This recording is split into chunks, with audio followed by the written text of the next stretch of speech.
Maravilha! Rapaz, como é que tá? Tudo bem? Rapaz, sejam bem-vindas a mais um capítulo, em nome de Jesus. Amém. Louvado seja Deus. Nós estamos nessa série Respostas acerca do casamento, tá? E hoje nós estamos no capítulo de número 13. Parece que foi ontem que começou, já se passaram 12 capítulos e hoje a gente vai falar mais um pouquinho sobre respostas sobre o casamento, tá? Nós estamos em Mateus, capítulo 19, e você é nosso convidado para poder ficar conosco nos próximos minutos. Hoje vai ser mais rápido, porque são só 3 versículos. A maior parte do texto nós vimos ontem. Eu quero te dizer que Deus te ama muito, tá? E Ele deu o Filho dele para poder morrer na cruz por você. E naquele momento todas as bênçãos foram conquistadas ali na cruz do Calvário, para que você possa ter vida e vida em abundância. Creia somente, não temas, porque Jesus, Ele é contigo. E se Deus é por nós, quem será contra nós? Amém? Amém. Glória a Deus. Então, nós vimos, em Mateus 19, que o divórcio não é algo agradável diante dos olhos de Deus. Aliás, bastante reprovável, porque Deus ele instituiu o casamento. Né? Então Deus ele formou uma família ainda no jardim do Éden. E lá ele decretou, né? Então sairá o homem da casa do teu pai e da tua mãe e unir-se-á a sua mulher, e eles se tornarão dois numa só carne. Né? Adão e Eva não tinham filhos ainda, e Deus instituiu isso, colocou esse ministério no coração de Adão. Tá? A gente sabe que, infelizmente, por causa da imaturidade mental, espiritual, as pessoas não estão conseguindo sustentar os casamentos. Apesar da modernidade, né, a Babilônia está tomando conta aí do país, né, os costumes da antiga Grécia estão tomando conta, nem por isso nós cristãos deixaremos de guardar a palavra de Deus no nosso coração. Ainda que todo mundo pule no buraco, nós não vamos pular no buraco, né? Porque nós seguimos o Deus vivo e a vontade dele é que nos importa. Então Deus reprova o divórcio. Ele abre algumas ressalvas para casos graves, casos muito peculiares, específicos, e é sobre isso que a gente está aprendendo. Ontem nós vimos que o próprio Senhor Jesus nos ensinando que uma das ressalvas, um dos motivos que é permitido o divórcio é no caso se a pessoa, uma das partes, quebrar a aliança. O que vem a ser isso? Nós fazemos uma aliança de confiança. Né? Eu resolvi me juntar à minha esposa, a minha mulher, e ela resolveu se juntar a mim.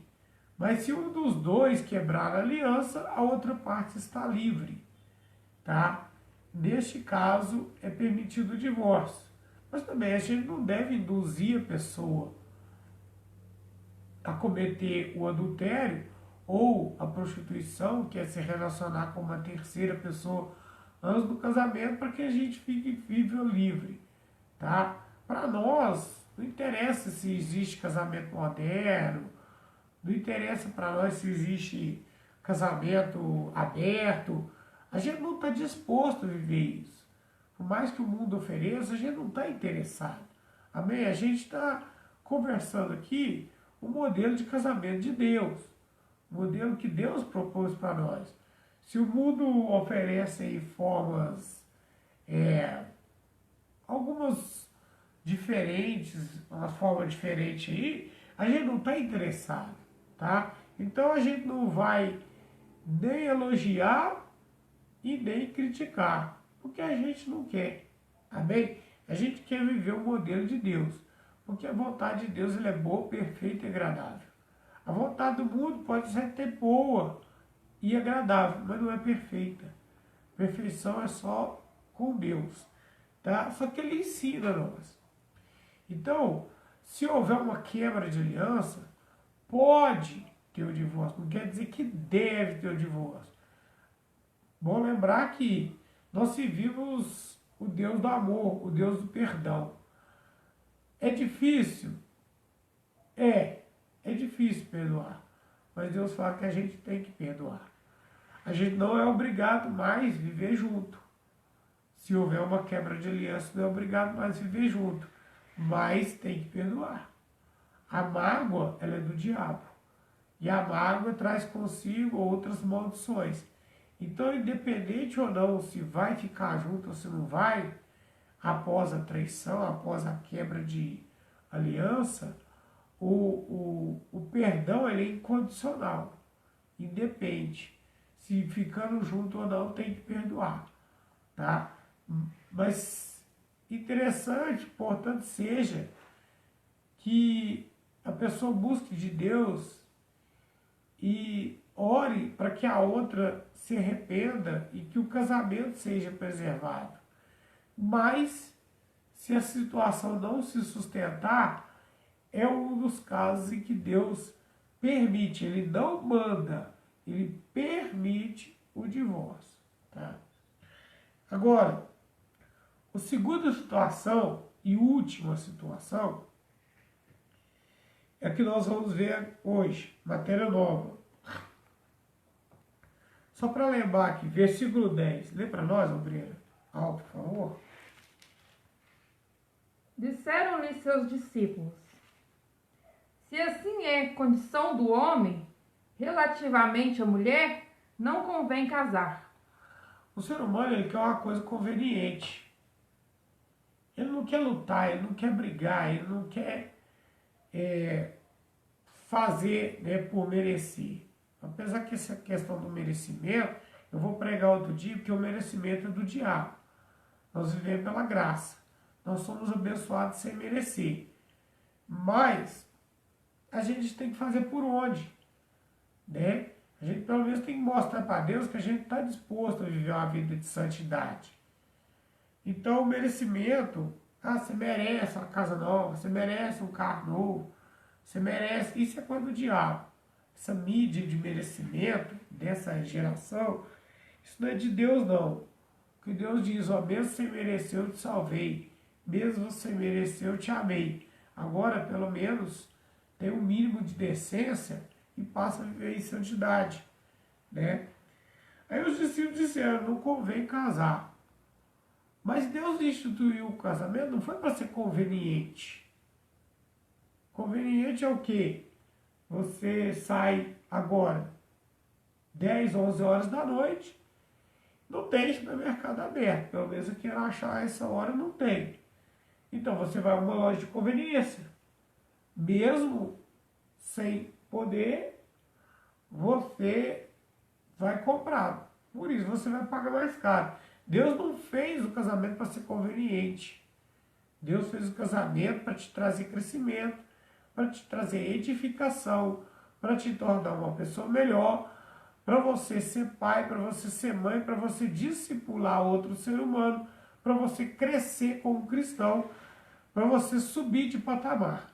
Então, o casamento, ele te traz amadurecimento. Você vai ter que amar outra pessoa diferente de você, vai ter que perdoar ela, vai ter que aprender a convivência, vai ter que lutar para conquistar as coisas, vai ter que pagar as contas, vai ter que ser feliz.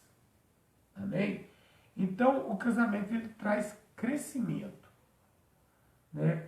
Algumas pessoas não querem crescer, elas querem ficar no comodismo. Aí elas querem desfrutar dos benefícios do casamento, que é, por exemplo, o sexo, né? Mas sem passar pelas lutas do casamento, por exemplo, a aceitação. Isso é conveniente. O casamento ele não é conveniência, o casamento é compromisso. O casamento é aliança, tá? Então, o reino de Deus é tomado por esforço. Eu gosto da tradução antiga, o reino de Deus é tomado por violência. Você tem que brigar pela sua bênção. As coisas, Deus já nos salvou de graça, mas as bênçãos têm que ser arrancadas do céu, tá? Então, o casamento realmente não é fácil, mas ele ainda é, depois de você ficar só com Jesus, ainda é a melhor opção, né? Agora, a segunda situação que é permitido o divórcio. Deus não está mandando divorciar. Se for o caso, ele permite. Ó, ele, porém, lhes disse, nem todos podem receber esta palavra, mas só aqueles a quem foi concedido. Então, esse tema é o que o pessoal chama de polêmico. O que é o tema polêmico? É uma verdade bíblica que Deus deu para o seu povo e as pessoas não querem aceitar, porque o mundo é conveniente. O mundo é prazeroso. Só que a ciência do mundo, ela é animal, diabólico e mortal. Entendeu? Então o mundo é o mundo, gente. Mas Deus nos tirou da escravidão do mundo para sermos eleitos, para subir para o céu. Então o mundo não nos interessa mais. Tá? Agora, né, tem pessoa que está com o coração duro ainda. Ele quer achar um versículo na Bíblia que é conveniente para encaixar uma permissão para ele viver no pecado e ser absolvido e ir para o céu. Não tem como. Você só vai para o céu se você viver em santidade. Porque você se arrependeu, você creu, e porque você creu, você é salvo. Não tem como você pular a parte do arrependimento e pular a parte do crer em Jesus para poder ser salvo. Arrependimento é mudança de conduta. E crer em Jesus é viver o Evangelho. Não tem como a pessoa queimar a etapa, não se arrepender, não crer e querer ir para o céu. Tá? Então, se você quiser ir para o céu, você precisa se arrepender, que é mudar de conduta, e você precisa crer que viveu o Evangelho. Aí você é salvo. E porque você é salvo, você tem a atitude de pessoa salva. Tá? Então essa palavra aqui não é para todo mundo, não. É só para quem é concedido. Tá? Eu vou pregar aqui agora 5 minutos, talvez até menos. Muitos não vão gostar do que eu vou dizer, mas alguns vão entender. Tá? E o objetivo aqui é trazer conhecimento, edificação, para que você possa entender a vontade de Deus para a sua vida. Não é adquirir popularidade, tá? Eu não estou interessado no seu dinheiro, viu? Eu quero que você seja abençoado. Né? A vontade de Deus é que todos sejam salvos, chegando ao pleno conhecimento da verdade. Tá bom? Então vamos lá. Versículo 12. Lê, por favor.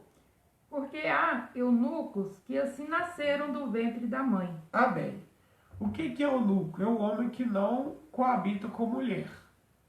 Então, há eunucos que nasceram assim do ventre da mãe. É uma minoria muito pequena. Tá? Eu já preguei isso aqui outras vezes e vou pregar de tempos em tempos, não com muita frequência. Né? De tempos em tempos a gente volta nesse assunto que é importante esclarecer. Há uma minoria, menos de 0,5% da população, pessoa que nasce com algum tipo de deficiência, alguma má formação, algum vem com os testículos pequenos e tal, ele não consegue coabitar com outra mulher. Tá? Então são eunucos que não têm relação com outra mulher, eles já nasceram assim. Não é nasceu mulher no corpo, não. Não, isso é coisa do mundo. Nasceu macho, só que é eunuco. Ele não tem condição de ter relação com mulher, por questão física, mental. Então, é possível sim, só que é uma minoria, tá? Continua lendo, por favor. E há eunucos que foram castrados pelos homens. Amém. Há eunucos que foram castrados pelos homens. Antigamente, eles castravam mesmo, igual castra carneiro. Então ia lá, cortava o escroto do homem. Para quê? Porque no escroto é onde produz o testosterona, o hormônio masculino. Aí se tirar o escroto, que é onde os testículos, aí não produz mais hormônio masculino. O homem ele não tem apetite sexual mais com mulher. Tá? Por que eles faziam isso? Porque o eunuco ele tomava conta das concubinas. Geralmente o eunuco ficava com 10, 20 jovens, muito bonitas, né? Então não dá certo um homem tomando conta de 20 moças. Para que o pior não acontecesse, eles capavam mesmo o homem, né? Ele continuava sendo homem, mas não coabitava com mulher. Ou seja, ele é um eunuco que foi feito pelos homens. Hoje o eunucismo feito pelos homens, ele acontece da seguinte forma. Se você for pesquisar, mais de 70% dos homossexuais, pessoas que têm uma inclinação afeminada, eles foram abusados quando criança, né? Eles sofreram alguma pressão dentro de casa, dentro da escola, da sociedade, para ter uma inclinação homossexual. Então, tipo, eles foram castrados na mente, né? Foi criado como menina, foi induzido a homossexualizado, às vezes foi até abusado mesmo, né? A força, foi induzido a ter prazer com outro homem e depois acostumou e não voltou mais. Mas Jesus volta, tá? Se a pessoa quiser, Jesus volta. Ah, ex-gay? Ah, só com Jesus, tá? Então, há eunucos que foram feitos pelos homens, tá? A força, pessoas que foram induzidas por ideologia de gênero, etc, etc, falaram que era menina, porque até os 7 anos, o menininho e a menina, até a voz é igual. Eles não tem muita diferença, mas nasceu macho e nasceu fêmea. Aí quando começa a produzir os hormônios masculinos, aí o menino vira homem e a menina vira mulher. Só que se houver uma indução, uma pressão da comunidade, sociedade onde foi criado, ou uma agressão, um trauma mental, há uma grande chance da criança se inclinar à homossexualidade, tá? Mas isso foi uma coisa forçada. Então, infelizmente, há eunucos que foram feitos pelos homens. Continua, por favor, Maria. E há eunucos que se castraram a si mesmo por causa do reino dos céus. Amém. Esse caso aqui ele é muito louvável, porque essa castração ela não é física, ela é mental. A pessoa sente vontade, o homem sente vontade de ficar com a mulher, só que ele abre mão disso por causa do reino de Deus, né? Foi o caso de alguns dos apóstolos, né? Que eles abriram mão de casar com mulher para poder dedicar 100% à obra de Deus. Porque se ele casasse com mulher, ele ia ter que ter uma dedicação a ela. Então ele ficando eunuco, que é o que não coabitar com mulher, ele pode dedicar totalmente à obra de Deus, tá? Então esse caso aqui ele é muito louvável, porque a castração ela é mental. Então o caso aqui, o homem se torna eunuco, mas nem por isso ele vai ter desejo por outro homem, porque isso é sodomia. E a Bíblia diz que os sodomitas não herdarão o reino. Pode até viver uma vida tranquila, regalada, aqui na terra, mas se não se arrepender, não sobe, tá? Eu gosto de deixar isso bem claro, porque não há um boi, tá? Não há uma segunda chance, não há uma pessoa que vai interceder, tá? Jesus é a palavra. Então nós precisamos cumprir a palavra. Quem quiser ser salvo, quem não quiser, né, fica aí para o juízo final, tá? Então, há homens que se tornaram eunucos por opção. Não foram obrigados pela igreja, não foram obrigados pela religião, tá? Não foram induzidos a ficar com outro homem, ou animal, ou criança, nem nada. Eles simplesmente se absteram da sexualidade para poder se dedicar totalmente ao reino de Deus. Isso aqui é extremamente louvável, tá? Então Deus ele recebe esse sacrifício como cheiro suave e a pessoa ela se torna um mártir na mão de Deus, tá? Aí Deus usa muito, porque a pessoa ela se entrega totalmente a Deus. E isso aqui é adoração. É você abrir mão das suas vontades para viver a vontade de Deus. Amém? Só finaliza aí, por favor. Quem pode receber isso, que o receba. Então, os irmãos, quem pode receber isso, que o receba. Quem tiver coração aberto, mente sã, quem for pessoa de mente aberta, pessoa inteligente, pessoa que está disposta a aprender e viver o Evangelho de Jesus, que receba essa palavra. A gente sabe que vai ter muita gente que não vai receber, porque quer viver no mundo, a mente está no mundo, o coração está no mundo, e a gente respeita isso. Nós não estamos aqui para obrigar ninguém a viver o Evangelho. O Evangelho é por opção. Nós vivemos o Deus do amor. A gente serve a Deus porque quer, não é por obrigação, não. A gente ama Ele tanto que a gente escolhe não fazer a nossa vontade, fazer a vontade dEle. Se Deus falou que é para ser assim, amém. Então vai ser assim, né? Achando bom ou achando ruim. Né? O que importa é que a vontade de Deus seja cumprida.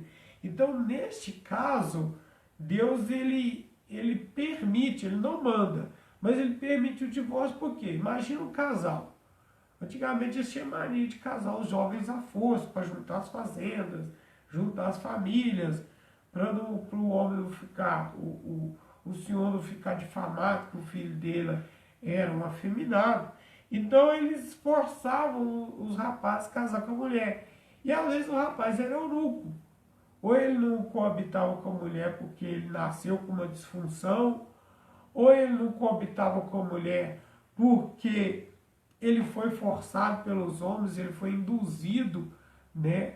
Ele acha que ele é uma mulher, ou se não porque ele realmente escolheu viver só para o reino de Deus. E ele não quer ficar com mulher. Para que essa mulher não seja desonrada, não fique envergonhada e não seja induzida a pecar, porque ela vai querer deitar com o homem. E para que ela não venha trair, não cometer adultério, não entrar em pecado e não morrer sem salvação, então Deus permite, neste caso, o divórcio, porque a mulher pode adquirir novas núpcias, o homem que vai coabitar com ela, que vai honrar ela, que vai dar filhos para ela, né? E esse eunuco, ele fica livre para viver o eunucismo dele. Então, o eunucismo não é pecado. Daniel, o profeta, era eunuco, né? Então, o problema não é ser eunuco. O pecado são os casamentos ilícitos ou os casamentos abomináveis, que está lá em Levítico, né? Depois Paulo diz lá em Romanos 1 sobre a sodomia, né? Que é o homem se sensualizar com outro homem, uma mulher se sensualizar com outra mulher. Quem faz isso, poxa, o problema é seu, faça o que quiser com o seu corpo, quer dizer, se é que o corpo é seu. O meu corpo é templo do Espírito Santo, mas se o seu não é, faça o que quiser. Mas tipo assim, eu respeito a sua opção e você respeita a minha. Na minha orientação, sodomia é pecado. Pecado leva à morte e eu quero viver para sempre, então eu não vou fazer. Amém? Então, para que as mulheres não entrassem em pecado, né, não adulterassem, não ficassem desonradas, humilhadas, então Deus permitiu, ele não mandou, ele permitiu o divórcio quando o homem fosse eunuco. Ele permitiu o divórcio quando o homem fosse traído. No caso, os direitos são iguais. Se a mulher for traída também, há uma permissão, mas não quer dizer que tem que divorciar. Se a senhora ama o seu marido, se o senhor ama a sua mulher, ore por ela, brigue por ela no campo espiritual, tá? Que Deus abençoe o casamento e zera tudo. Deus lava e volta tudo de novo. Agora, se é insustentável, se você não tem fé para resgatar seu casamento, então Deus permite o divórcio. E também no caso do eunucismo, se o homem ele não coabita com a mulher, por um desses três motivos que nós aprendemos, Deus também permite o divórcio para que assim os dois fiquem livres, porque Deus não chamou ninguém para prisão. Foi para Cristo, foi para a liberdade que Cristo nos libertou. Não vos torneis de novo, novamente, para debaixo do jogo da escravidão. Amém? Deus abençoe. Amanhã tem louvorzão, tá? Amanhã nós entraremos ao vivo. Não sou eu que vou cantar, claro. Mas nós vamos estar aqui ao vivo com louvorzão abençoado. E você é nosso convidado. Você estando aí, entra, toma posse da ministração do louvor, a bênção de Deus vai te alcançar, tá? E que Deus abençoe a sua vida, que essa palavra entre no seu coração, que você tenha entendimento, que não existe preconceito e discriminação. Isso é o que a Rede de Esgoto prega, porque ela quer dinheiro do governo, entendeu? A gente ama todo mundo. A gente separa a pessoa da prática. A gente ama a pessoa, só não concorda com a prática. A prática tem como parar. Né? É igual o cigarro. O cigarro tem como a pessoa largar de fumar. Eu larguei, fumei 17 anos e parei. Então, tem como a pessoa parar de praticar a sodomia. A sodomia é uma prática. Prática você para. Mas as pessoas são de Deus. As pessoas a gente ama. Independente de orientação sexual, se o cara foi abusado, né, se ele escolheu servir, não ficar com mulher para servir a Deus, ou se ele nasceu com alguma limitação, isso aí, independente, a gente ama a todos, tá? A gente só não concorda com as práticas que vão contra a palavra de Deus. Isso aí é assim mesmo e pronto. Amém? Quem é de Deus, praticar as obras de Deus. Deus abençoe você, tenha uma noite abençoada em nome de Jesus. Fique na graça, fique na paz. Amém. Só quer despedir das irmãs? Não, que fiquem todos em paz, tenham uma noite abençoada em nome de Jesus. A paz! A paz, benção por. Vou desligar aqui.